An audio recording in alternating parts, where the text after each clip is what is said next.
Hello, my friends. It's Andy over at the Andy Falco Show, coming to you live from Brea, California. And got a lot to cover. I'm going to do my very best to get it done in less than an hour. I pray, and I'm going to try, but do have a lot to cover. I created a video that I'm going to share that I took from 5 different videos and put them together in an order so that I can talk about each part of this situation. And I also included the press conference that the family of Mr. Brooks, their press conference, the attorneys from yesterday, that I think ignited much of the riot. So I kind of want to throw that in there as a, we got to do better. We just simply have to do better because everybody's jumping to conclusions. And this is the problem I've been talking about for well over a week now, however long the riots have been in place, all this stuff is going on. And so we're going to tackle that. So I'm going to come back in just one second, but I need to make sure and talk about the sponsors for this show. It's really important for me to do that because I would love for you to at least check them out. Go to the websites and check them out. And the first one is one called todayshappycoffee.com. Todayshappycoffee.com. It's a new coffee that I just started with, and I'm having them as a sponsor. It's a great coffee. It gives you energy. It has some good, healthy ingredients in there. It's helped people based on what I've seen as far as testimonials are concerned, help people lose weight, gives you a lot of energy, and simply, gives you some, makes you happy. There's some ingredients in there. If you go to the website, it'll explain it all. I don't have it all in front of me. Oh, here it is. I'm so sorry. I thought I didn't have it handy. Nootropics, that's what it's called. I couldn't remember the name. They get all the natural blend of amino acids, choline, and fat burners. They also have the happy hormones, the dopamine, the oxytocin, the serotonin, and the endorphins. Helps trigger those. And so it has a lot of ingredients that help that. It's a great, great coffee, great sponsor. Just go to the website, check it out, buy some coffee. If you don't like it, give it back. All right. It's fantastic. You won't give it back. And then today's CBD oil. Of course, I love CBD oil. You know that I've been talking about CBD oil for at least a couple of years now. Viseo has the best product on the market. They're one of the top 50 healthcare companies in the world. It has liposome technology, what allows the nutrients to get into your body. So go to todayscbdoil.com to get CBD. And then we have today's Viseo.com, which is the same company, but there's other wellness products that you only get on this website. The CBD is separate because it's CBD and it's a little bit controversial. So they set up 2 different websites. All right. So go to those sponsors. I would appreciate it very much. It would be very helpful to me if you purchase some product and share them with your friends and family. All right. So I need to talk a little bit. I need to lay a little bit of foundation. And I know this can irritate some of the people that don't know me or that do know me because I have to do this all the time. And I've even had my assistant say, do you have to do that? It makes it sound like you're blowing up your ego or something like that. And unfortunately, it is necessary because this goes to people that don't know who I am and don't know what my background is. And so I think that people just think I'm just some dude who just is talking out of his butt. And I want to make sure that that is not the case. All right. So I'm a retired police officer, 21 years, Anaheim Police Department.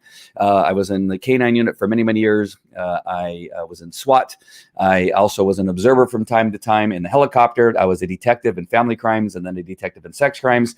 I also went undercover on occasion. That wasn't one of my primary positions, but early on in my career, I was undercover and did some undercover work. And so I did a lot of different things. I never did motors. That was never I just never wanted to do that. I didn't mind being in a helicopter, but I did want to be on a motorcycle. I felt a motorcycle was way more dangerous than being in a helicopter.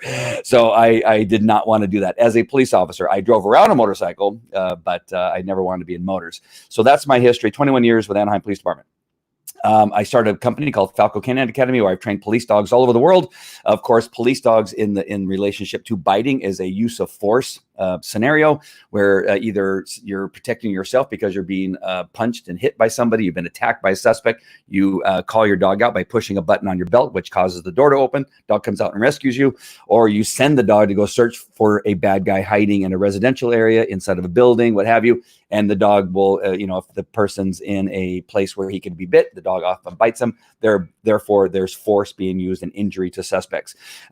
Where I'm going with that is that I started a company called Falco Canine Academy where I began training police dogs all over the world and teaching handlers how to use their dog effectively, but also doing it in a way that was within reason and reasonable force of using a dog that actually bites somebody and injures them. I also train detection dogs, and in the relationship of dogs searching for narcotics and doing warrantless search in vehicles, in lockers at schools, inside homes and buildings, based on a dog's alert.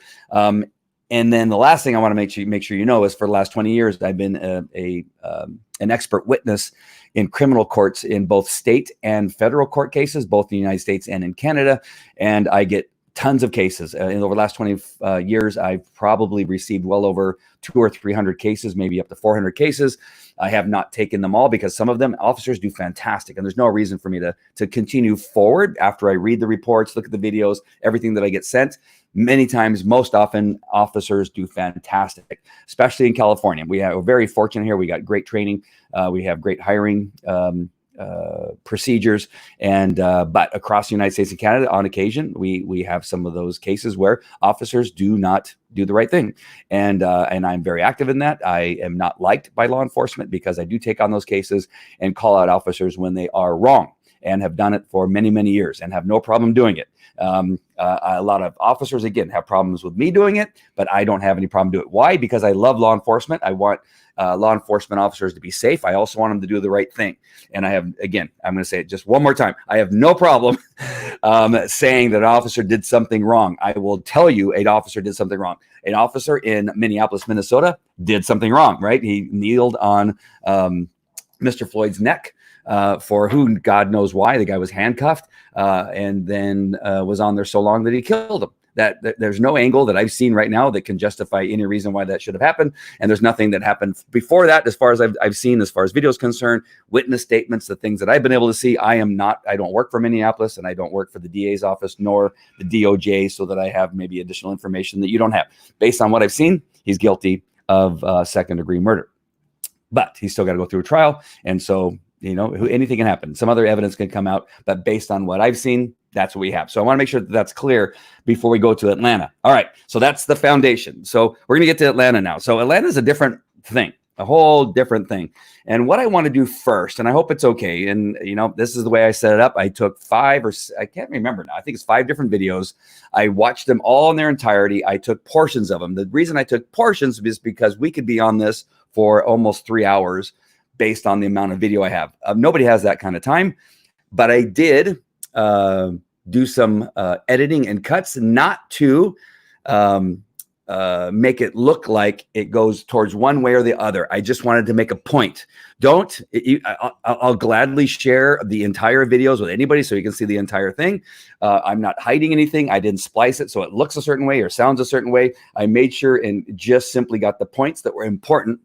And then I will talk through some of the things that I edited out, only for time, because there's a lot of conversation prior to anything happening, which is the big lie that you're hearing in the news media, right? You're hearing that, they got there and they just shot him. No, they didn't get there and just shoot him. Just like many of these other cases, much like the Brianna case that they keep bringing up about the no-knock warrants. They didn't walk into that play. They didn't just kick down a door and shoot the poor girl in cold blood. But that's what they tell you, right? That's what they say. But that's not what happened. She was a drug dealer. Her boyfriend was a drug dealer. The no-knock notice was to save lives, not to take lives. They were hoping not to get into a shooting. Cops really don't want to get into a shooting. I'm telling you. I know you think that they want to get into a shooting. Those of you that, think negatively about law enforcement, but no-knock warrants are to save lives. This whole discussion on the news and everything we're hearing is completely just wrong. And just, we should not be having this discussion, because they are not. The reason we have them is to save lives. I know that I'll get comments that it's not the case, but I'm telling you, it's to save lives. Her boyfriend shot an officer. If you've ever been in a shooting, you know what it's like. Those of you that have not been in a shooting, most of the people that are talking on television have never been in a shooting. You've never had to go into a place to arrest somebody that you know is armed and dangerous, because that is your job, right? Well, you should have gone in there. No, that's our job, right? We set up a case. We need to go get somebody. Then we need to arrest them. We know where they're at, or at least we think they're there. And then we get a warrant based on all the information we give the judge. The judge gives us a no-knock warrant, and the no-knock warrant is so that we can save lives. We want to get in there before anybody gets armed and gets a gun and knows we're coming. When you want to get in there fast. But in this case, it just didn't work. It would have that shooting would have happened whether it was a no-knock notice warrant or if it was a warrant with a knock. Right? It wouldn't matter. The shooting was going to occur. All right. Whether she would have died in the shooting, nobody knows. But the boyfriend shot. The officers returned fire, and she was shot in the middle, and she unfortunately died. We're sorry, and it's unfortunate, and I don't know what to tell you, but it's not what you think. All right, so let's get to this one. What I'm going to do, I'm going to have the attorneys. This is the longest part, but it's important, I think, because I want to have you hear what the attorneys said in the press conference before they set the Wendy's on fire. As far as I can tell, it was before, because I could see it was daylight when they did this press conference. The fire seemed to have been started at night. But this is what fuels fire. This rhetoric, this saying stuff before they know. It actually is the wrong thing for attorneys to do. Attorneys should never get on camera, although they do, but they should never get on camera and lay out a whole case of why they want this officer to be not only fired, but they want him arrested and convicted of murder. And so they're laying out all this stuff, and now it's completely false. Everything they said, as far as I can tell they're hurt. I can tell they're sad. I can tell their emotions got the best of them, but they are wrong in many of these cases. So let me go ahead. I'm going to go ahead and share my screen here and bring it up. I got to take down my lower third to keep that from blocking. Hold on. I'm going to look at these comments in a quick. I just want to run this first part. I want to get to this part first, and then I'll look at some of your comments. I hope that's okay. All right. And I'm going to go ahead and make this much bigger here. All right. So we're going to start with the attorneys, and then there's going to be a spot where I'm going to stop it, and then we'll talk about what it is they said, and then we'll go forward with the incident, which again, I cut down a little bit so that it could just for time, but I can get to the main points. All right, here we go. Listen to this first. The problem is that they've been given leeway to use lethal force for all too often and too long. And this is what we're left with. So we agree with the mayor saying that the officer that fired the officer that fired his weapon should be terminated, and he should also be prosecuted. Chris just said to you is empathy. This is all that all of these families are asking for, and that we're asking for as representatives of these families. Just a little empathy. If this officer today had been a little more empathetic and a bit less scared, then we probably wouldn't have a dead client. We wouldn't be here talking to you like we are right now. The first failing that I saw when I saw this tape was training. Because just as Chris said, if a taser isn't a deadly weapon, then it's not a deadly weapon when I have it. It's not a deadly weapon when an officer has it. It's not a deadly weapon when anyone else has it. When our client has the taser, they're going to say it's a deadly weapon, and it's not. There were two officers, one of him, and their training failed them. That's number one. Number two, leadership failed them. And I don't want to see anyone lose their job, but maybe the police chief needed to resign because whatever they're doing from the top, it's not reaching the bottom. And if they are doing it correctly from the top, and that's what they're trying to get across to their officers, then it's not working and it needs to change immediately, because this can't happen again. Policing in this country, in this city, needs to change to something more empathetic, something more community-based. Police are necessary, but the way that they are policing our communities is wrong. It's causing death, and we're not going to stand for it anymore. Obviously, you see that the people are not going to stand for it anymore. I think a lot of things and a lot of these minor changes are happening because people are scared, and they're scared for their things. They're scared for a building or a store. They're scared for a restaurant. But the lives of these people, of our people, of Americans, of Black people, of human beings, in my opinion, are more important than any store or restaurant that is in Buckhead or Bankhead or anywhere else. That's number two.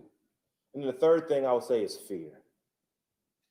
Listen, I don't know those two officers personally, right? But just from watching the tape, I could tell that they were scared. And it's understandable. That is a hard profession, policing. But if you have fear, You don't need to be a police officer. If you do not understand the community that you're policing in, you do not need to be a police officer. If you are not comfortable with Black people, white people, brown, yellow, whatever people, you don't need to be a police officer. A police officer is as much of a counselor as they are anything else. And I believe that if we go back to the leadership and the training that I spoke of earlier, you'll see that these officers aren't taught that. They're taught to crack heads. And when they can't crack heads, they're taught to shoot. And that's resulting in death. And we can't have that anymore. And we won't have that anymore. They just told him he was under arrest. And now I see that they're reporting, oh, he was a suspected DUI or he fell asleep blocking the line. He wasn't blocking the line. So this started from nothing. This wasn't a bank robbery in progress or anything violent. And they didn't even do a sobriety test from what the witnesses right there said. So why was he even under arrest? You want to know how this could have been avoided and all of the protests that are going to happen and all this? Talk to him. Talk. Hey, buddy, you fell asleep in line. You okay? Why don't you pull your car over there and call an Uber? And then you walk over and you leave. Why is that so hard for police officers? A conversation. He wasn't doing anything crazy or violent or harming anyone. Hey, buddy, I think you've had something to drink, maybe, but I guess they didn't feel like doing a sobriety test. Pull over there, call an Uber. I guarantee you that happens hundreds of times a night in college towns with young white kids or other places in America.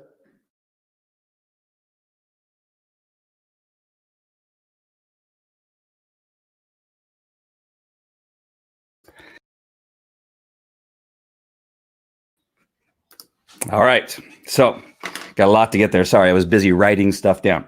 All right. So much out of that. Now, I have already said somebody on Twitter that's, they're, where is it? Right here. Get to your point. Listen, this is the problem. And this is the thing, K Crime Beat. I don't know who you are, but you cannot just do what these guys did, right? These guys just jumped to conclusions and got to a point without laying foundation, without watching all the video, without doing all the work. You did not see me come on yesterday and go into great detail about something that I didn't know. This is the problem. This thing right here, this get to the point is that you go, well, I'm just going to tell you that it was wrong. I'm going to tell you all this stuff. There needs to be foundation. Now, if you don't want to listen to the foundation, then that is your problem. And that is why we are having the situations across the United States and in other countries, is because people are jumping to conclusions and saying things without taking time to understanding all of the facts that need to be heard. So it's super important. And I'm so glad that you did that. Oh, there's always somebody that comes on and makes my point for me. And I'm so appreciative for that. All right. So all those words, the attorney, and this is the thing that you hear on CNN and MSNBC. And again, you can just log off right now if you don't want me to bring up this crap. But these are the words that get used that is fueling everything that you're seeing is going on in all these different states, right? They're not looking at the real issue. The real issue is crime, right? The real issue is homelessness. The real issue is lack of education. The real issue is a lot of other things, not necessarily that they're, well, not for sure there's systemic racism in law enforcement. There is not. That is a myth. All right. But it's all these other things that they're talking about training. They're trying to tell you that law enforcement officers are not trained across the board. We keep hearing it over and over again. I'm going to prove through the video. That's why I played this first, that through the video that these officers are actually pretty well trained, right? And doing a really good job. Empathy is seen all over this video. Community-based. What's that? Where is these are talking points that somehow that these officers don't know the community that they're working in, that they came in there just guns ablazing and went over there. And again, they used it for nothing, where they said he wasn't doing anything. He wasn't doing anything crazy. I'm going to show you where he did something crazy, that they were fearful, right? They say, they were so afraid that's why they shot him. That is not seen on the video. Let's see. And the biggest one, did you hear it? When he said, all the protests that are going to happen, right? All the protests that are going to happen. He's beginning to fuel that fire. Now, I don't know these attorneys, and I can tell you that they appear to be upset, that they appear to have some sadness in their hearts, because I can see tears welling up, and they're sad. But again, some of this is brought on, right, upon themselves, because they're speaking before they know what's happening. And so this next part of the video I'm going to play for you, it shows you from as close to the very beginning as possible. You see that the officer arrived. I didn't show this part, but he checks to make sure that his camera is working, because that's important, right? This officer is well enough aware, his training, his policies. He knows what he has to do as a law enforcement officer. Has to make sure that his camera's on and everything's working. He actually puts his hand in front of the camera to make sure that it's operating, and then he steps out of the vehicle and calmly walks over to the vehicle. Remember, the attorney said it's for nothing, that he wasn't in the drive-through, and that they went randomly over there and contacted him. This was a 911 call from the Wendy's. Somebody within the Wendy's dialed 911 and said, "We have a guy that's in our drive-up window for our drive-through. He's passed out." I'm not sure why they dialed 911. I'm not sure of all the details. They could have thought maybe he was dead. Who knows? That has happened, but a lot of times drunks fall asleep in the drive-through. Happens all the time. All right, I've had it happen there in Anaheim. All right, so now let's just watch, and it's going to stop again, and I'm going to talk through this a little bit. Let's just watch a little bit of what happens when the officer first contacts Mr. Brooks. All right, here we go.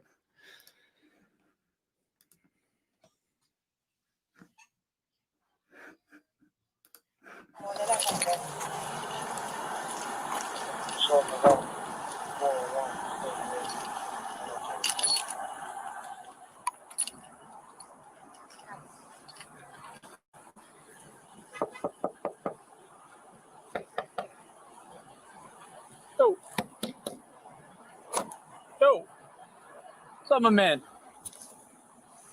Hey, what's up, man? You good? You don't need a ambulance or anything like that? Are you just tired? All right, man. Just I'll move my car. Just pull up. Just pull somewhere and take it out. All right. I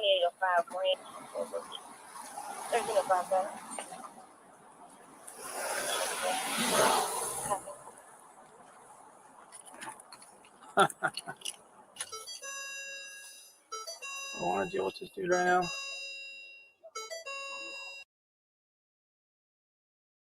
All right, I want to stop it there for just 1 second, because I want to let you know what happens on the video. That was a very shortened period of time. And again, only for the purposes of people like on that Twitter who said, get to the point. If I read it, it was about 3 minutes of trying to get him to wake up to enough to acknowledge that he's being talked to by a police officer. About 2 to 3 minutes, somewhere in that neighborhood, knocking on the window, talking to him. Did you hear him being angry in his mouth? Did you hear any fear coming out of his mouth? Did you hear him use any bad language? Did you hear him? And again, the rest of the video sounds exactly the same. I'm not hiding anything. He didn't use the N-word. Wasn't racist towards him. He didn't do anything. He asked him, right? He asked him, do you need an ambulance? He asked him, are you okay? And then you can hear that as first of all, he told him to pull out of there.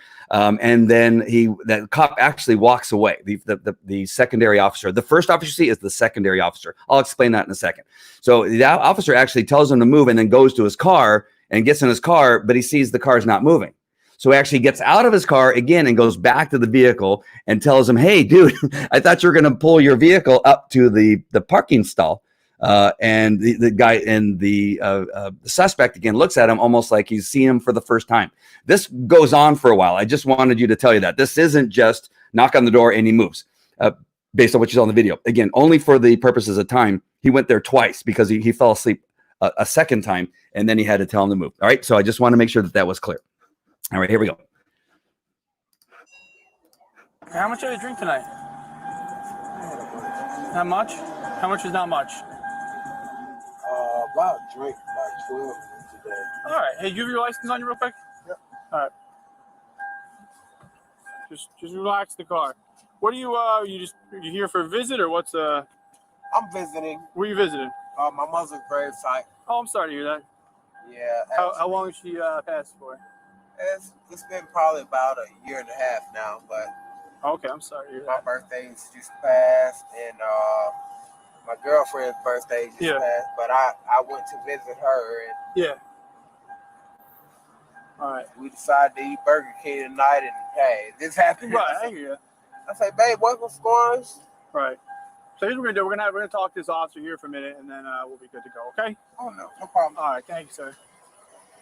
All right, stay in the car. Stay right there. Hey, what's going on?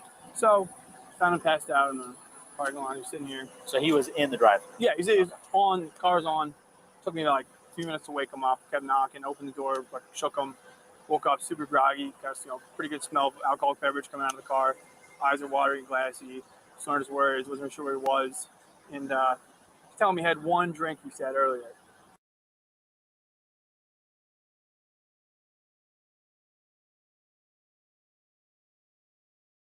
All right. There was a statement made by one of the attorneys that the police officers are only interested in cracking heads, and it's in another scene. That's why that is there. And I moved it because it was actually more appropriate in the later portion of the video. I didn't change my graphic, but the attorney says that's all officers are interested. They respond and they just want to crack heads. So in that first few minutes, again, I cut it down so that it goes from 2 minutes from about 5 minutes to 2 minutes. Did you see any fear in that officer or the second officer that arrived? No. Did you hear the officer earlier when I interrupted the first time? Is that he kind of giggled, and because what happened is that Mr. Brooks actually drove up onto the curb, onto the grass, and he had to move his car back off of the grass because he had gone too far. If I have any criticism in regard to what the officer did initially, is that at least in California, what we would not, if we smelt alcohol or felt that somebody may have been too drunk to drive, we probably would not have had him move the car and drive it anywhere. That's the only spot I found some criticism in what the officers did, or this officer did. He looks like a young guy, maybe a rookie, and maybe had not thought that through, that, if you believe somebody's drunk, and you may arrest him for drunk driving, the last thing you want to do is tell him to drive, right? But there is a chance, and I haven't asked this officer, and I've not heard him on the stand, that he said, well, I could tell he was tired, but I wasn't sure that he was too drunk to drive. It wasn't until he drove up onto the curb that I realized, oh man, now I can tell that he's a little bit drunk, right? So it depends on again, all of this has to do what's going on in the officer's mind. That is the only negative. The aspect of what the attorney said is that he's fearful, that he was angry, that he doesn't know the community, that he all he wanted to do is crack heads, because that's in there too early on in the press conference, and that they were there for no reason. No, they were there because he was asleep. So far, everything the attorney has said is wrong, right? Everything that the attorney has said is wrong. None of those things that are taking place based on what he said. All wrong. It's fueled some writing because they used weird words that has created a narrative, and that is it. They're creating a narrative. They're not telling you facts. And so let's continue. So I go ahead and go back to the video here. And I moved it. Darn it. There we go. Here we go.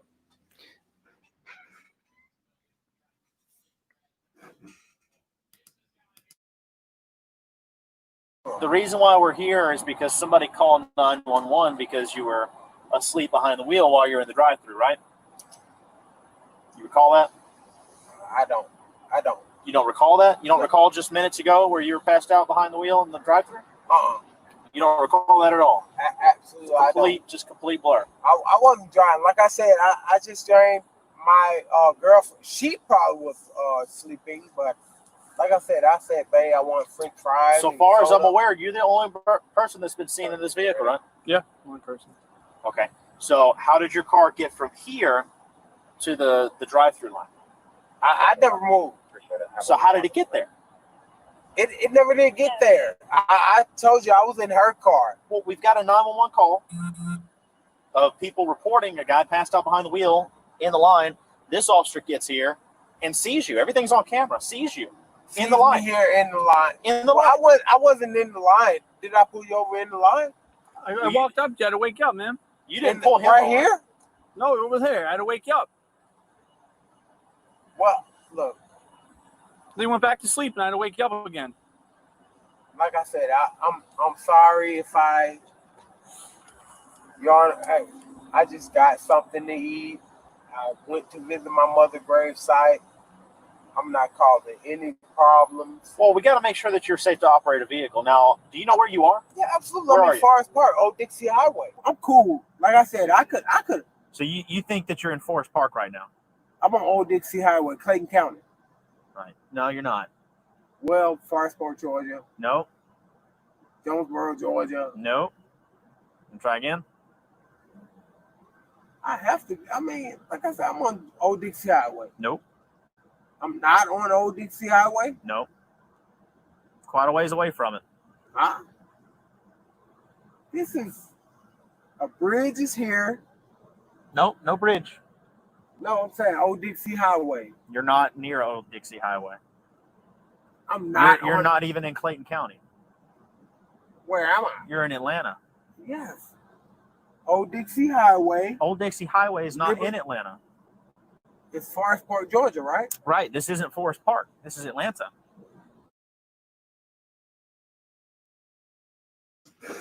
So here we go. So do you see where we're going here and why it's important to know this information before you begin spouting your mouth? I'm not sure. There was other words I was thinking about saying there in a press conference to tell people that he got stopped for nothing, that he's perfectly innocent, that there's no reason the cops should have even been talking to him, that they are fearful, that they are all these things that is clearly not the case. Now, as law enforcement, if I'm remembering correctly, our job, I spent 21 years as a police officer. I could have been wrong for 21 years, that my job was to enforce the laws of not only the state, but of the United States of America. And one of those things is in regard to drunk drivers and for the safety of the people that are in our community. That this person who has clearly had no idea where he is. He has no idea where he is. He doesn't even know what county he's in. Do you not see? And so now what I'm hearing, and I've heard politicians, I've heard even some crackpots that have not watched any of the video, and some of them I think are maybe even law enforcement or attorneys, say, "Oh, it's clearly they are violating this man's rights." They're there to investigate a 911 call, which turns out to be more than just a guy sleeping. He's happened to have been driving on the road, on the highway, amongst the community that we have as police officers been sworn to protect. And now there is this aspect that, shoot, this guy has been driving drunk. The options are that you can take his keys, and I have done this. You take his keys and lock them in the trunk, shut the trunk, and say, we'll call you a cab. Now it's call you an Uber, or let us call somebody to come pick you. Yeah, that is one of the options. I know that's one of the options, and it can be done. But you have a guy in here. Let me talk to you about where these officers are, right? The first one that showed up was not the primary officer. You have beats and you have sectors and you have specific duties that you are assigned as a law enforcement officer. I am not sure what the second officer job is. It could be that his responsibility is DUIs. Or he's an officer who loves working DUIs, because we have those officers too at Anaheim who they just loved arresting people for drunk driving. That was what they did. It didn't matter how close you were to the numbers. Everybody went to jail, which is fine. Mothers Against Drunk Drivers loves the fact that you take any drunk driver off the road, right? For the safety of the community. That is just the way some officers operate. Officers like me, I was a canine handler. It was hard for me to get involved in a drunk driver. So if I had a DUI guy available, I'd call them. They would take over for me. But as a canine, I want to be more responsible for going out and in progress calls like robberies and homicides, carjackings, that kind of stuff. So me getting tied up on a drunk driver for 4 hours with a breathalyzer and then the blood and getting him in the jail and filling out all the documentation really takes me out of service for a very long time. So I had more leeway, and they would not look at me and say, well, how can we keep calling cabs for these drunk drivers? It's because my job was different. If you're a DUI or your duties are and your desire is to do DUI, you're gonna arrest far more people. This is a discretion. I hope you guys understand this. And so the officer that showed up first is not the primary officer. He was probably just closer, got there first. The other officer was the one who's going to make all the decisions. Do you understand that? And so I just want to make sure that that's very clear. So this officer comes in, his job, because he has a breathalyzer. At Anaheim at the time, if you had a breathalyzer, that meant you were either a DUI cop or you were especially interested in drunk drivers. So that's important. I just want you to know that's important because this has to do with the mindset of the officer, right? Because you hear people say, well, they just could have let them go. You mean if they're black, we just now let them go? I guess we could, right? But that's not how our world works. You commit a crime. As a law enforcement officer, our job is to arrest people who commit a crime. I'm not sure where that became a bad thing. So suddenly now we're bad because we make a decision to arrest somebody because they committed a crime. Sure, he's nice. Sure, they were talking to him. Sure, they were having a cordial conversation, but that's not what the attorney said. The attorneys, for the families said that, no, these officers were bad officers. They were only interested in shooting him. They were only interested in cracking his head. They have no training. They have no empathy. They didn't care who he was. They were treating him like a human being, right? They asked him, where are you? They are going, dude, how drunk are you? You don't know where you are in the county. You don't know where you are in Atlanta. You don't know where you are in the world, right? So do you see where you can use these words as an attorney or as a person that has an agenda to make it sound like these officers are untrained and uncaring? They weren't uncaring. They weren't. You know, when you arrest somebody, it's almost just as important for their safety as it is for the safety of others. And I've known that for years, that sometimes, you know, dude, you're just so drunk. And we had something called drunk in public. One of the statute, one of the purpose of arresting somebody for drunk in public is for their safety and the safety of others. Arresting somebody that's drunk, so drunk that they do not know where they're at. That he told a story that he was not the one in the drive-thru, right? He just left the drive-thru, right? He's so drunk that he did not know that he was in the drive-thru, that he thought his girlfriend was driving. His girlfriend wasn't anywhere to be found. So do you see how important all that information is? I want you to understand what the mindset is as an officer when you're on scene, not what you're hearing on the television, not what you are being told by your friends and family, not from the posts that you're seeing on Facebook. Both officers went there understanding 911 call, guy fell asleep, and this is what you got. Why am I spending so much time on this? Why is somebody, I'm sure, going to be messaging, why are you taking so long? Get to your point. Because that's really important to make sure that you understand that, and then you can explain it to others who are going to call you racist because you think that the shooting was justified. I'm going to show you that it was justified. But if you begin to say that, right, you're going to get attacked. And so if I give you enough information, then it may be helpful. Sometimes you're not going to be able to change somebody's mind. All right, so let's move on. I'm going to go on to the next thing. Really, really important. All right, so they get there. The first officer thinks, well, maybe he was just sleepy. Move your car. He moves his car. He runs up onto the curb, comes back down. And oh, he's drunker than I thought. As you're talking to him, now you're developing more information that, man, this guy's really drunk. He has no idea where he's at. He talked about, my mom just passed away. Well, when she passed away? A year and a half ago. Wait a minute. You just said she just passed away. You just said, were you driving in the drive-thru? No, it was my girlfriend. Your girlfriend's not here, right? So do you see where we're going with this? All right. So that's not all. That is not all. So that's important. All right. I'm hoping that this is okay. I'm not looking at the comments. I want to, but I want to get through this and I'll look at the comments later. All right.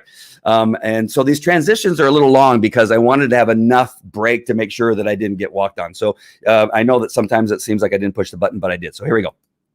We're going to play this out and then we're going to have another scene. Attorney claims sobriety test was not done or not given. Hopefully we'll get some change, and this will be the last time we have to have a press conference about a dead black man killed by the police for no reason. Thank you.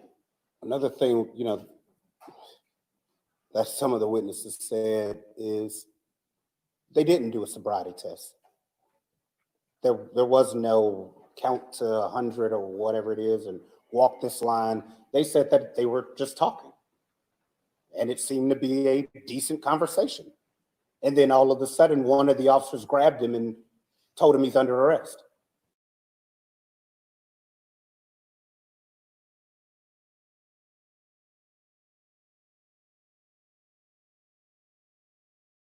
Tell me, I wasn't here, so can you tell me what happened before we got here?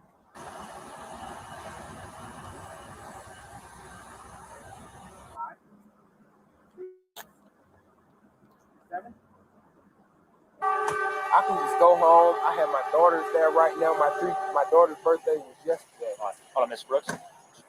Will you take a preliminary breath test for me? It's yes or no. I don't want to refuse anything. It's yes or no. It's completely up to you. Yes, I will. Okay. Just wait here while I grab it. That's all. I know, man. You scared me a little bit because you were sleeping in there. So that's why I was making sure you're okay. And then that's. I know. You just doing your job. All right, just take a deep breath in. Put your mouth over the mouthpiece. Blow as hard as you can until I tell you to stop. Blah, blah, blah, blah, blah, blah, blah, blah, blah, blah. Stop. Very good. I just had a few drinks. That's it. How many?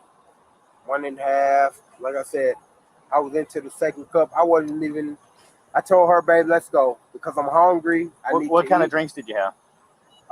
I'm not sure. It's something she ordered. She said top shelf or whatever. Top shelf what? I'm not sure. It was, like I said, it was her birthday and it was my daughter's birthday intent to, have a good time. And I said, babe, I'm hungry. Let's go. I think you've had too much to drink to be dry. So there was no sobriety test given? Really? That's what you're telling the United States of America? That's what you're telling the world? That's what you're getting on and holding a press conference and you're saying there were a lot of witnesses with cameras. And again, this was a longer press conference. I cut his down too. He said it multiple times. He made sure that he made a point that there was no sobriety test given, that they contacted him for no reason and they shot him in cold blood. Did you see the sobriety test? Did you see the breathalyzer that was given? These officers are untrained, you said. These officers didn't care, you said. These officers treated him like crap and they just wanted to crack his head, you said. Did you see any of that? You said they were fearful. You said they were afraid. None of that was happening in this video. Are you crazy?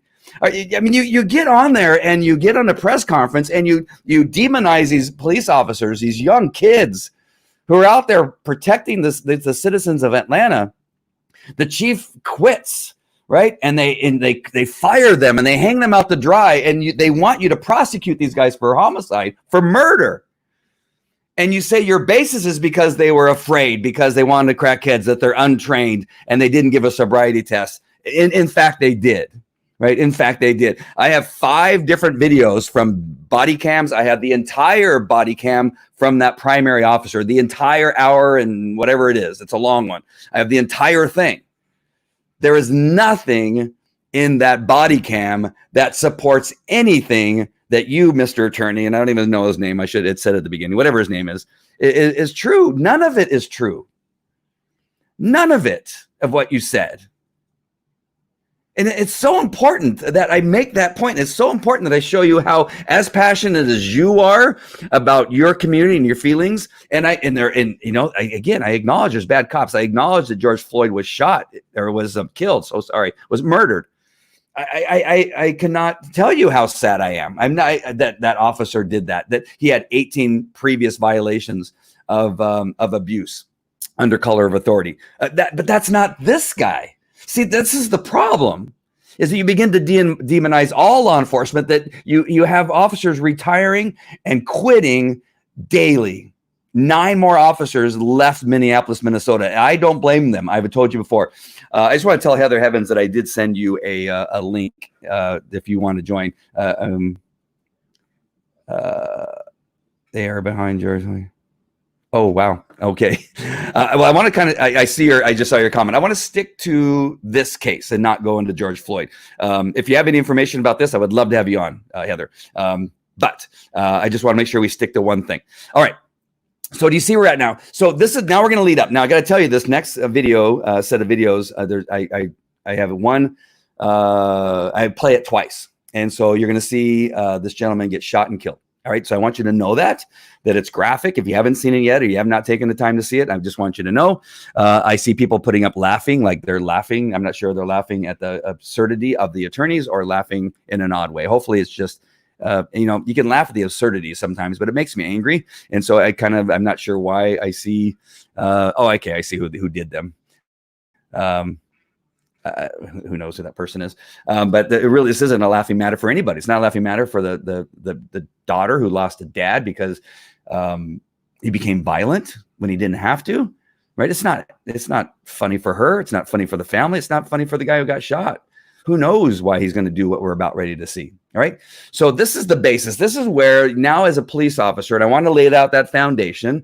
I laid out the foundation of why I think that I can speak on this is because of what I do. And I've investigated very similar things and have come to conclusions against law enforcement. And in this case, I'm telling you, they're going to end up having to give these guys their job back, but I would sue if I were these officers.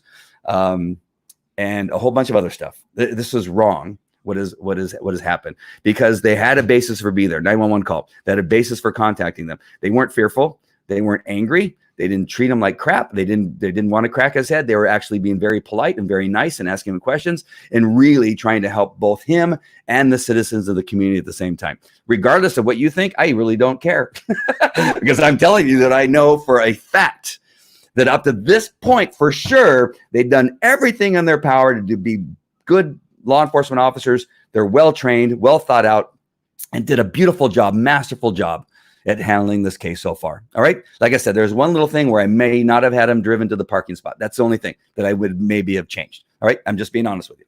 All right. So let's continue. And I'm telling you, this is going to be graphic. So I just wanted you to be aware. Here we go.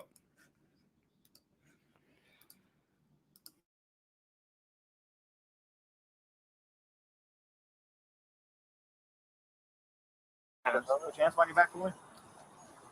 Here, put your hands behind your back.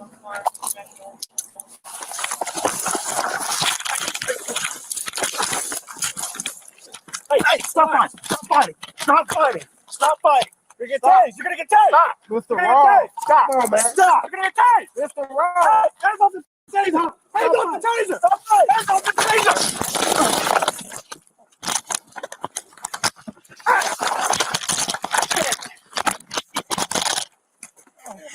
Stop fighting. Taser.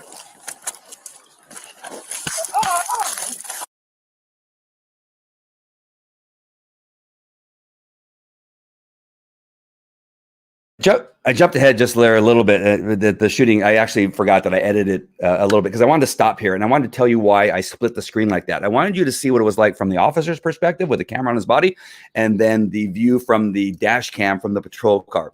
Why was that important? It's important because I want you to see from a camera point of view, as many people see things, it is different. It is different to see three men wrestling and fighting, and you can look at it like, well, they're fighting, right? That, you know, it looked like for a second the officers had the upper hand, but then the suspect got the upper hand, right? There's other angles too that make it's more clear that it's amazing that a man can overpower two police officers. But I want you to understand, I was 175 pounds most of the time as a police officer, 180, 175 pounds, but I weighed 225 to 230 pounds. Why? Because I had a lot of gear on, right? We have our vest, we have a metal plate that's in our vest. We have our guns. We have more than one gun, usually 2 to 3 guns that are on our body. We have a knife. We have a taser. We have a nightstick. We have our radios. We have cameras. We have all kinds of stuff, right? But in the end, we weigh about 40 pounds, 50 pounds heavier than the average person. Most people are dressed for fun, right? Most of the time. They can fight much easier because they're dressed for fun. And so there is where the bad guy has an advantage. And so sometimes we can lose, even though we're taught all kinds of restraints and that kind of stuff. The reason I wanted to show you the two angles is because look at it again. You know what I might do is go back. Let me know if you want me to play back again, because I really want you to see from the camera of the officer how much more violent it is. I have been in fights with suspects trying to arrest them. I've told you those stories of how I broke a guy's arm in the middle of a fight and used that broken arm and the bone came out through the skin and he was still fighting. It is different when you're fighting. You have a different perspective. You're close, you're in, and you're trying to punch yourself to success and win, but you're sometimes losing. If your taser is taken away from you and your tools are being taken and now they can be used against you, now a little bit of fear sets in. Now a little bit of fear. Do you remember me talking about I'll play it again. No, I'm not a lawyer. But I play one I've testified more than any attorney. I'm pretty sure than any attorney on the planet. I've been in more courtrooms than I think most attorneys will ever see in their lifetime. And for a period of time, I was in a courtroom, federal or state courtroom, probably 2 to 3 times a week for a period of time there for a couple of years. So I have more courtroom experience than most attorneys. And then if you add my divorce, a hell of a lot more. So You have this combat that's going on, and you are trying to win. You got sweat, you got anger, you got all these kinds of stuff, and now he's got one of your weapons. The bad guy gets one of the things you don't want to lose is one of your weapons. I don't care which one it is. A knife, a gun, a taser, a stick, all of them can be used against you, because we're gonna get to an area where this becomes important to know again. But I just want you to know that in this moment, it is stressful.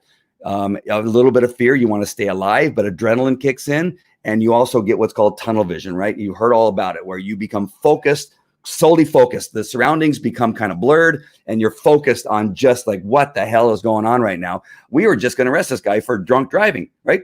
That you saw the calmness. All right, we're going to go ahead and take you in.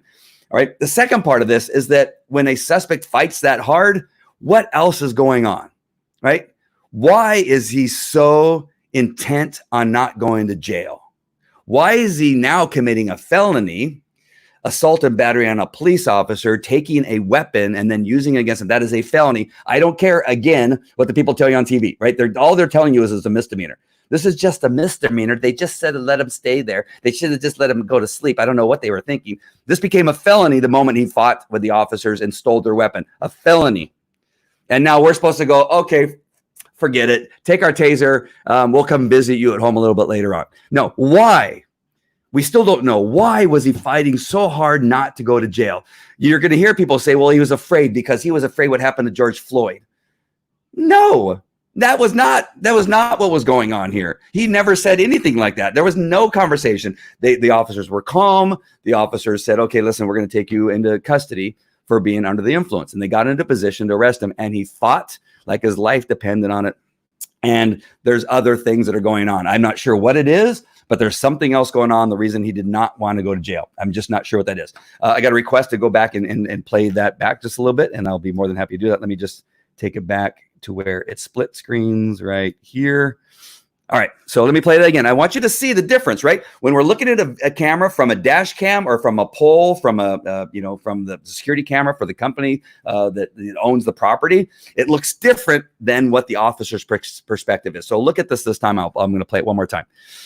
I know this is taking a long time, and I hope it's okay. But there's, again, like I was telling the guy from Twitter, you can't just come on and just get to the point. You can't. There's no way of doing this without describing and talking about everything. All right, here we go. Put your hands behind your back for me. Here, put your hands behind your back.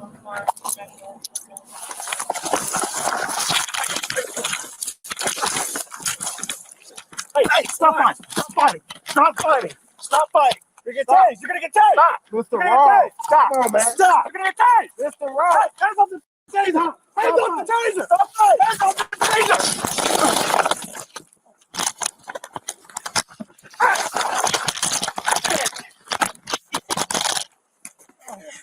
Stop fighting. Taser.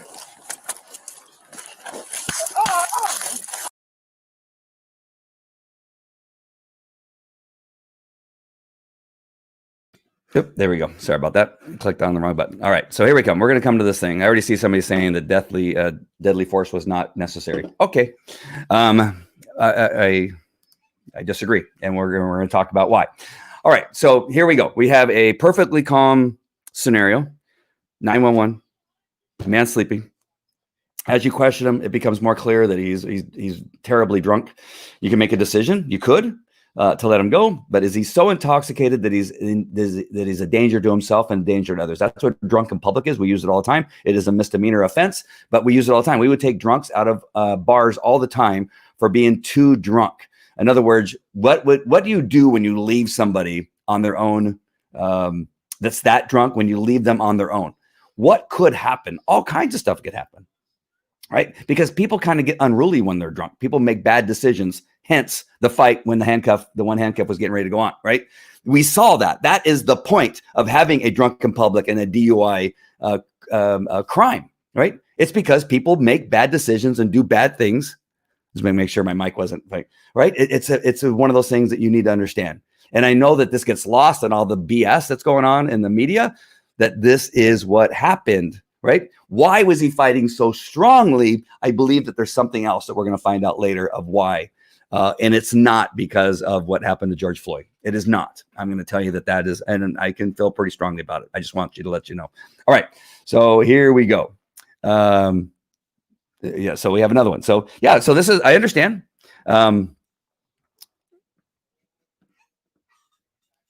Okay. So that, again, we have people who are going to say it's unnecessary, irrelevant why he fought. Yeah, I mean, it is irrelevant, but I mean, again, we're going to find out that there's more to it than just that. The point is, dude, what is the point? I guess there's no point. You don't have to watch. You don't have to be here. Some people think that there is a point to understand what you're being told in the media is not true. And so you're being told something completely. So that's my point. Again, you don't, what's your point for watching if you don't want to watch? That I don't know. Doesn't make any sense to me. All right. You're watching something that you could care less. Brooks resisted arrest, assaulted the cops, but deadly force is not necessary. Okay, cool. All right, here we go. All right, let's go to the second part. And this is where you are going to see some graphic stuff.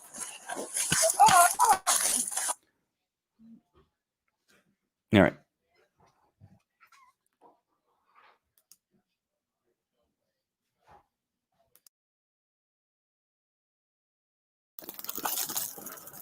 I think you agree.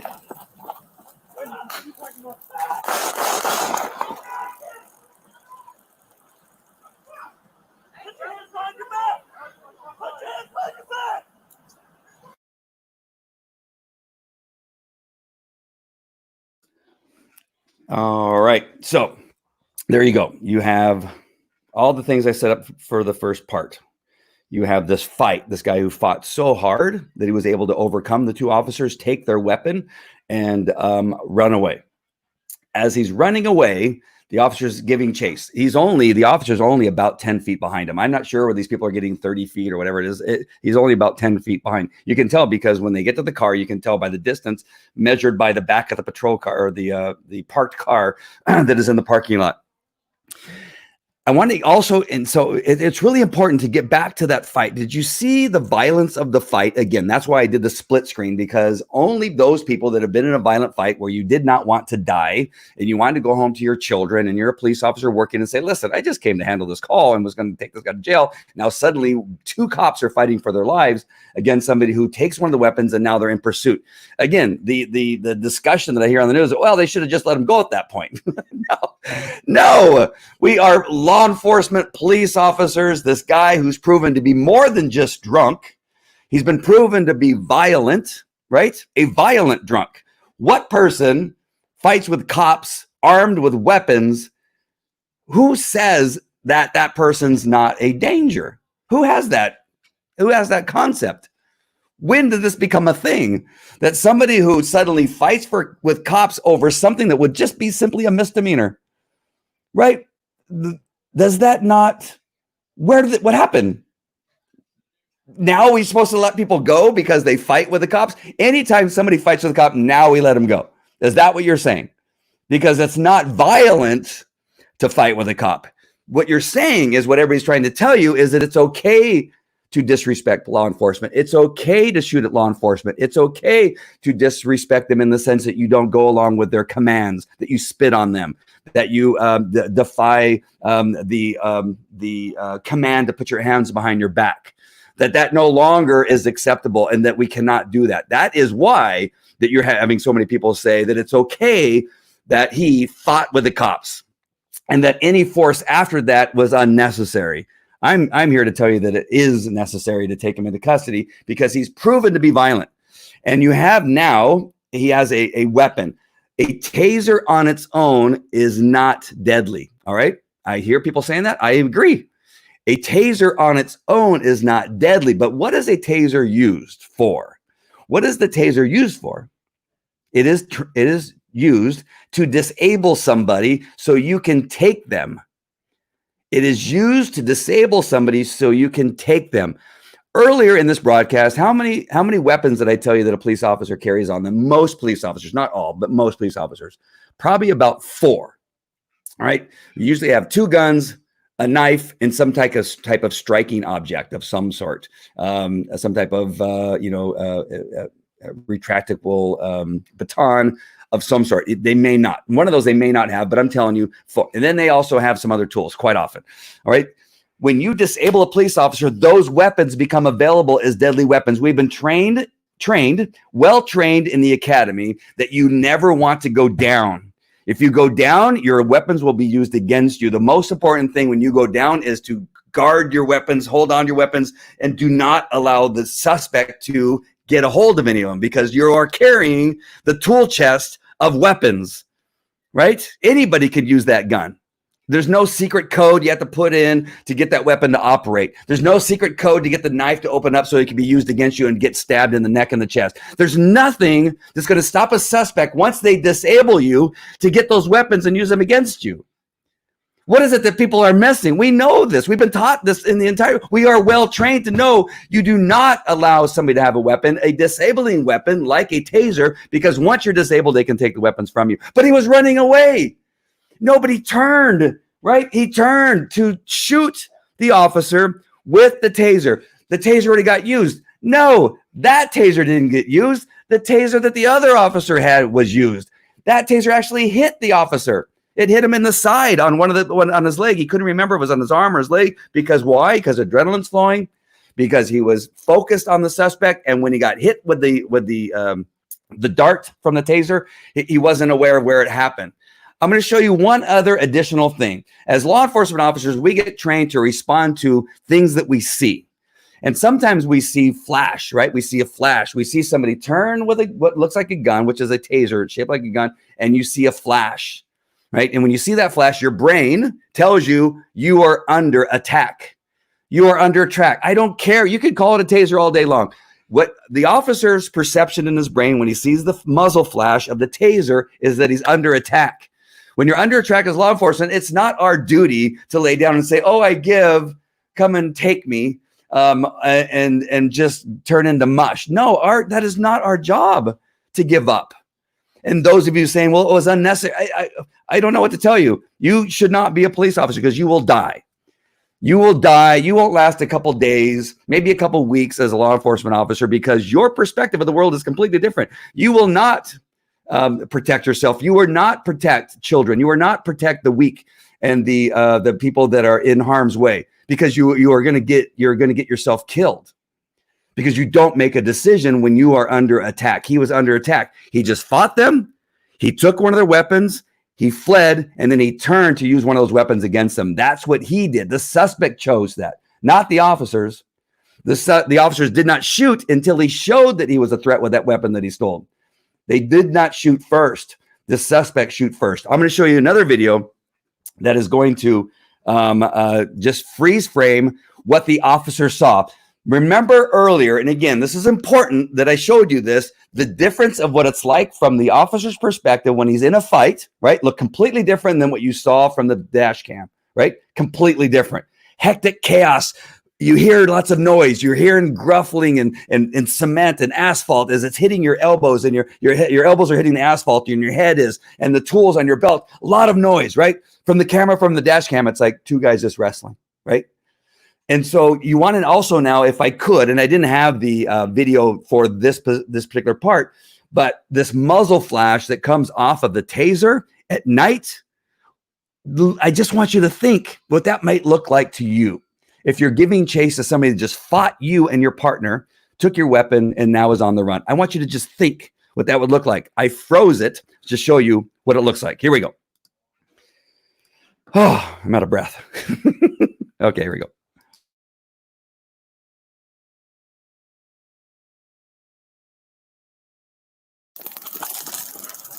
63.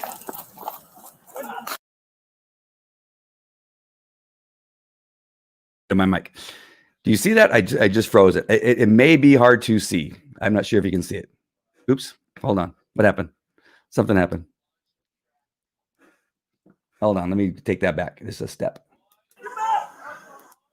Oh, man. Sorry. I messed up. Stop. My bad. 63. Okay, that's the first one. So sorry. I clicked in a place that I shouldn't have clicked. Here we go. 63. Okay, I want you to see that. Wow, why is that not showing up on the screen? I'm not frozen. Here, you know what? I'm going to refresh. Sorry about that.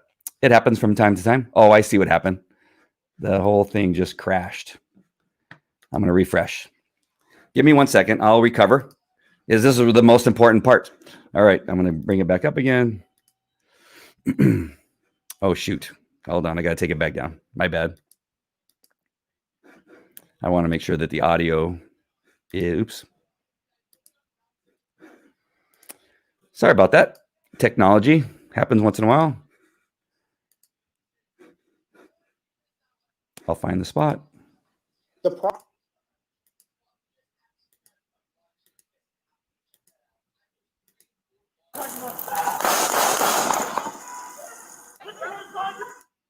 Okay, here we go. This should work this time.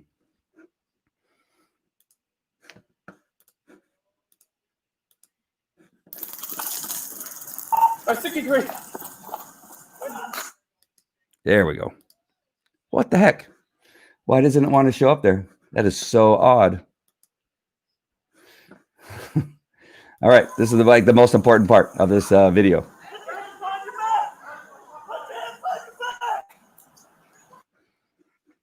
I'm going to try this one more time. This has to work. Sorry, guys. The technology is not my friend at this very second. I think you agree. What the heck happens? I am so sorry. I have no idea why. Oh, it actually was.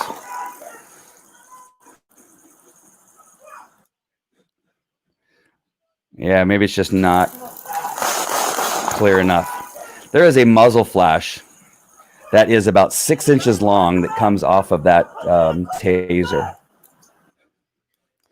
All right, so it comes off of that taser. And I'm so sorry as to, I'm not sure why that is not showing up like it should. But there is a muzzle flash that comes out. It's about this long. And again, this is coming from a camera. Getting this case, the details are just getting more horrific. Because there were multiple. Hold on. Wow, my technical. Okay, so you can see it. All right, so you saw. So, okay, thank you. Yeah. So it's about a 6-inch muzzle flash. Again, this is from a camera you're seeing that's on a post of a light, a light post. And so if it's that long from that distance, can you imagine if you're the police officer when he's running and turns and points that at your face 10 feet away, 15 feet? I don't care. I don't care. That muzzle flash at that moment is a muzzle flash. We've been trained at this type of thing. We are put through scenarios. We have video training. We have actual training at night with darkness, with flashlights, with flash grenades and police dogs biting people and all kinds of stuff going on. When you're giving chase with a guy that just shot you or just fought with you and fought both you and your partner off, grabbed one of your weapons and took off running and then turns and points at and that muzzle flash comes out. I'm telling you, there's no amount of training. There is no amount of bravery. There is no amount of anything. There's not a thing I can think of that will keep a police officer from firing rounds to neutralize the threat. You're neutralizing the threat. It's not only for your safety, yes, and probably primarily and probably more so than anything else, but it's for the safety of what if this guy gets away?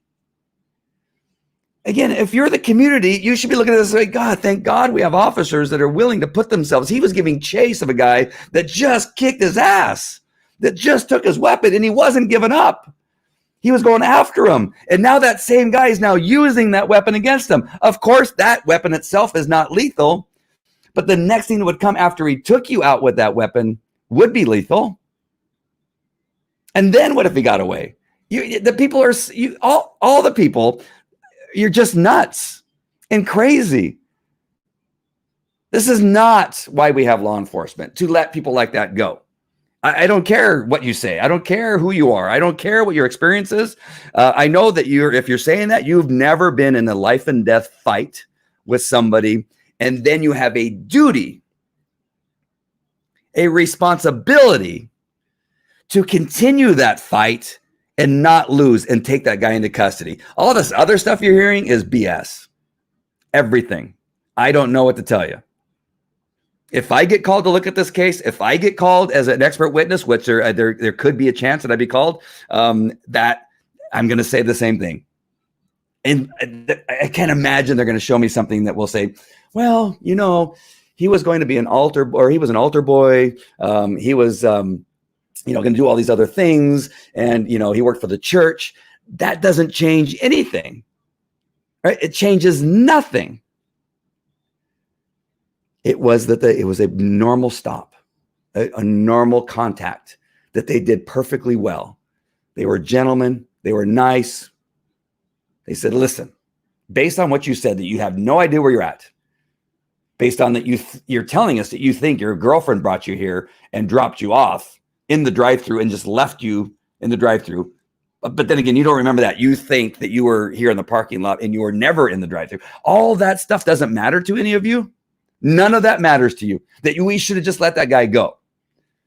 You remember that the law says, at least in California, I'm sure they have something very similar in Atlanta, that it's to protect you, drunk person, from yourself, from your own drunkenness. Not only the citizens of the community, it's our duty, right? We swore an oath to protect the United States of America and the state and the city that we work for.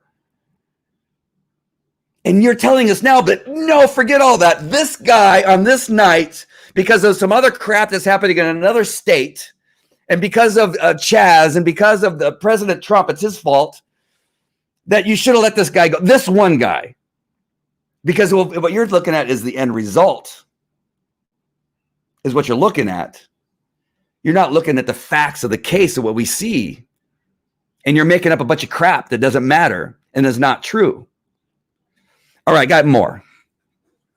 I've got more. All right, so we have the attorney who continues. He doesn't stop there, right? He doesn't stop there. But he goes on to say that the cops didn't render aid and that they put gloves on to hide the evidence. All right, listen to this. Listen to this BS.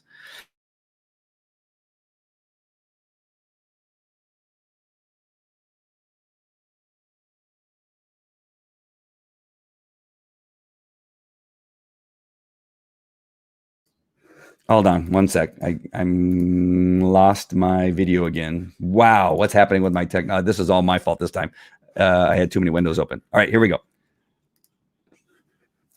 And as we are just getting this case, the details are just getting more horrific because there were multiple witnesses out there. We talked to some witnesses today who said that the officers went and put on plastic gloves and picked up their shell casings after they killed him, before rendering aid. We counted 2 minutes and 16 seconds before they even checked his pulse. And people wonder why everyone's mad. Just watch the video as he lays there dying. The officers stand around. One kicks him and flips him over. And then the witnesses tell us that, which we can't see on camera, but they filmed it. They went and picked up the shell casings. I wonder why. So that all of you can't know how far away he was when they shot? So that you can't find their positions when they use that weapon? But they appear to be caring more about covering their tracks than providing aid. Aid that could have saved his life if allegedly he was taken to the hospital and died in surgery, but they didn't give that to him.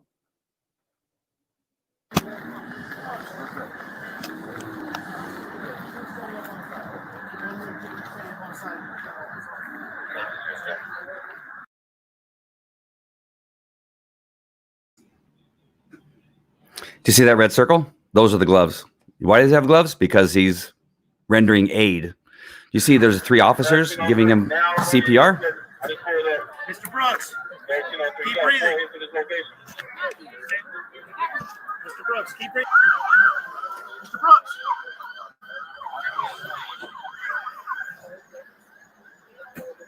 Mr. Brooks.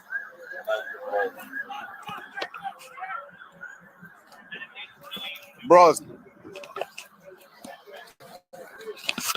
This is not mine. This is his. Say, tell him CPR is in progress. CPR.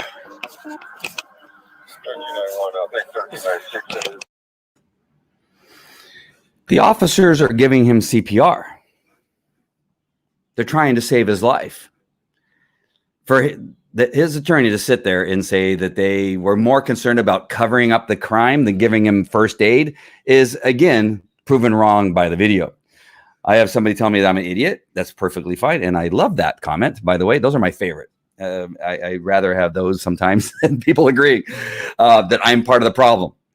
Okay, that's fine. I may be. I don't know. I've only been doing this for about 35 years and have probably gone against more officers than than you'll even know, and I don't even really care if you ever find out. Not my thing. But I love this. But see, do you see what the issue is? Is that so many people are so unwilling to look at what facts are in front of them, right? You can never give people facts that are dim-witted. There's other words I was going to use. When you give a dim-wit facts, they only go to you're an idiot, right? They don't say, well, it's because of this. They don't say because, well, you know that you know this. And then when you give them facts, like, you know, only 9 black, and only is not being used in the way that that you are saying I'm using it. What their claim is that daily is what I've heard. Daily black men and women are shot and killed by law enforcement on a daily basis. That obviously is not true for most people that have intelligence and know that there's facts out there and studies and research that says 9 were killed last year that were unarmed, but that does not mean that they weren't violent, right? He will go down, Mr. Brooks will go down as an unarmed suspect who was shot by law enforcement. And it'll go down that he was an innocent man that had no breathalyzer, had no sobriety test, that didn't fight. He got shot for no reason. That's where it'll go down. And that is why whoever was it that wrote, why are you doing this? It's because somebody needs to do it. It may not go anywhere. Nobody will ever bring it up. It'll never find its way anywhere else. But somebody does need to stand up and say, listen, and again, I've said this several times, and it's probably not a good thing, but police work is not pretty sometimes. That it doesn't always work out as to where, you know, it's always an armed suspect that gets shot. Sometimes it's a suspect that is violent.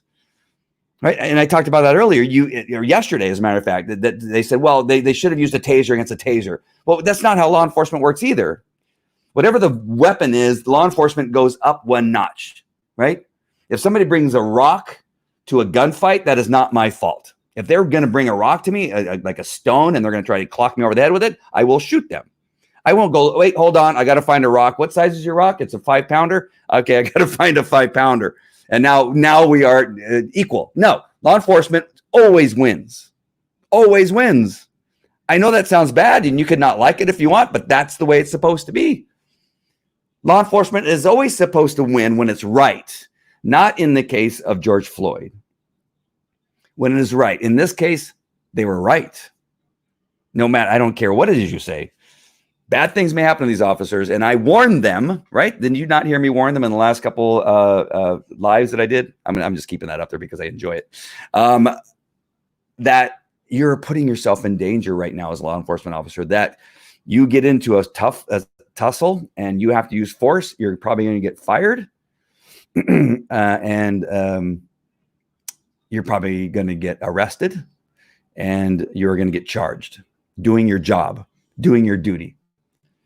Because it is a crazy world, and it is really strange that we've been put in this position. And then all of you that are still working have been put in this position. I don't blame the officers that are retiring and turning in their resignation in Minneapolis. I think it was 9 today who did that. I'm not shocked. I think it was something, what did I say the other day? I forgot the numbers, 200, 600, whatever it is in New York who have resigned. I had my notes somewhere. Gosh darn, I wrote it down somewhere. LA, they're retiring. Los Angeles County Sheriff, they're retiring and resigning. You are, unfortunately, the community. I'm telling you, you you are in a little bit of a mess right now because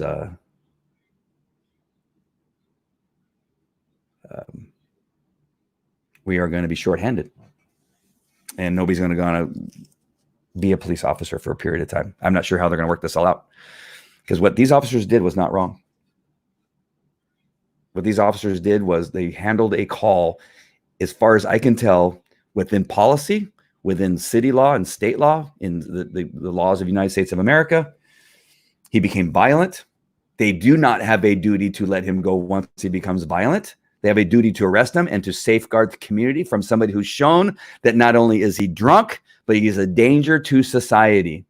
He is armed with a weapon, although may not be deadly on its own, can be used to take advantage of somebody, and then that person could be killed. A police officer could be killed. A citizen could be killed.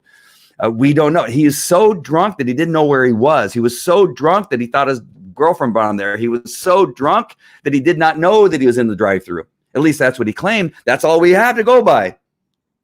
He's either a liar or he's so drunk that he didn't know what he was doing, and then he chose, right? You didn't see the officers give him a noogie before they started to put the cuffs on him. You didn't see them give him an elbow to the back of the head. You saw them say, "Sir, you are under arrest for being under the influence and for drunk driving." And the fight was on.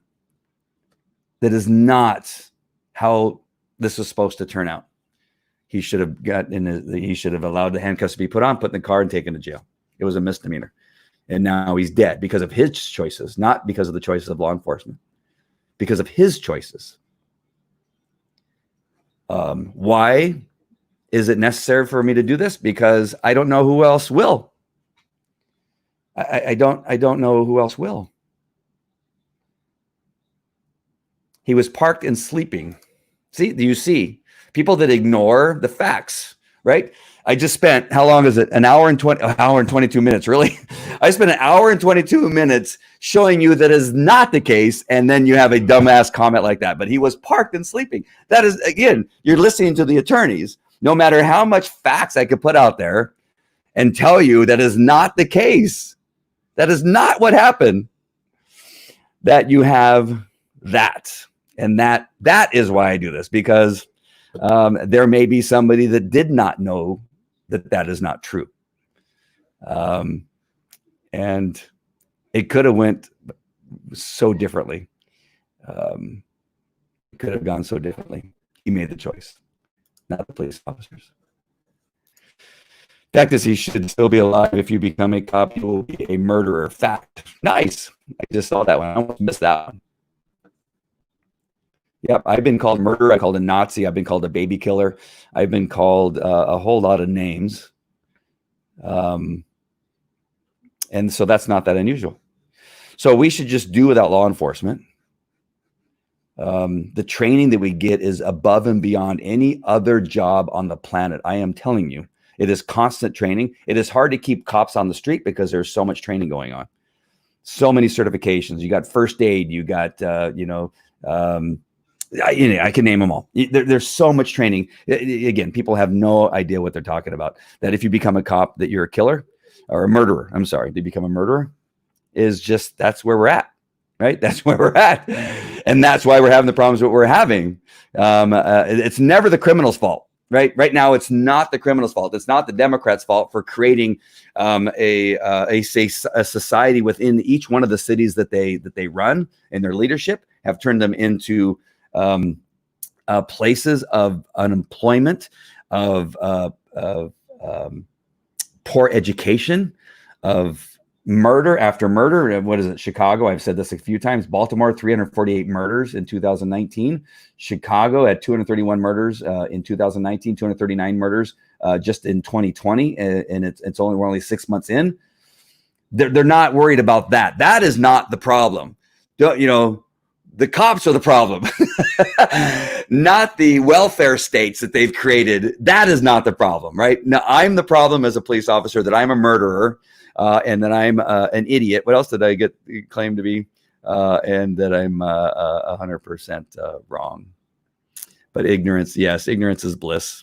People And Carl, I'm assuming you're talking about the other people, but yeah, people just love to be ignorant. It is such a good place, right? I've talked about that time. Sometimes I'm jealous of ignorant people. That it must be awesome to be ignorant. That it must be just so freeing to be so stupid and to not care about facts. It's got to be freeing in a lot of ways. And I talk about the homeless people too. It's so freeing to be homeless and blame everybody else for your problems and to be a victim. It's just like, it's never my fault. I am a victim. He was a victim, right? He was attacked by police officers in his sleep. That is not what happened, by the way. All right. So there you go. Love you all. Even the people that I even love you guys, and we'll pray for those of you that think I'm a murderer, think I'm a baby killer, think that I'm a horrible person because I brought facts into your life. And I know that it's painful. I know it's painful to hear the truth. I know it's painful when you have to actually use that thing that's between your ears, that brain. It probably hurts because it rarely gets used. That happens to me sometimes when I use muscles that I haven't used in a long time. I'm sore from using them. So I apologize for bringing pain into your life. But go on and continue to be a victim. Go on and listen to people that should not be saying anything when they don't have all the facts, and make up stuff and make it sound that it's true, because it's not true. Much of it was not true, if not all of what they said last night was not true. All right, my friends, I'm just going to bring up my sponsors. Once again, you got to go to todayshappycoffee.com. Todayshappycoffee.com, one of the greatest coffees on the planet. Today's CBD oil. Some of these people need some CBD because it may help. It may bring some intelligence into those little brains that they have. And today's Viseo.com. If you want to feel better than you've ever felt before, get some wellness products over there at Viseo, one of the top 50 healthcare companies in the world. All right, my friends, again, I love you all. Thank you for, that was, again, almost an hour and a half of all that. I thought it was necessary. I know that I'll get yelled at by some people. That was too long, and you blah, blah, blah, and you went on about this and you repeated yourself. Hey, I'm sorry, but I think a lot of it needed to be said. You need to see it. And sorry for the glitches that were going on. I think probably most of it was my fault. All right, that's it, my friends. I'll talk to you later. Have a great night. Bye.